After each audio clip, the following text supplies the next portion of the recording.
Hi friends, welcome to 5 Minutes Tech YouTube channel. Here is Vivo V29 Pro 5G smartphone. In this video, you will learn how to take background blurred image in your phone Vivo V29 Pro 5G.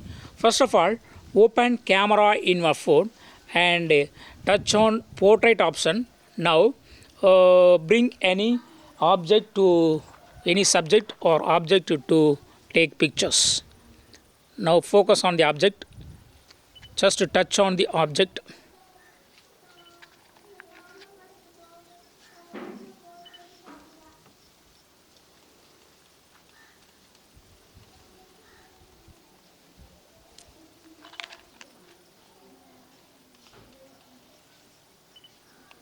and take a picture.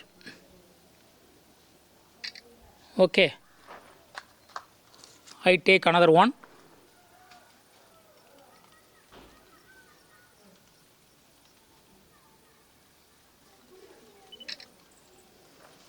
And open the picture that you took and see here, subject is clear and background is blurred. See the background of this subject. Okay, see another one.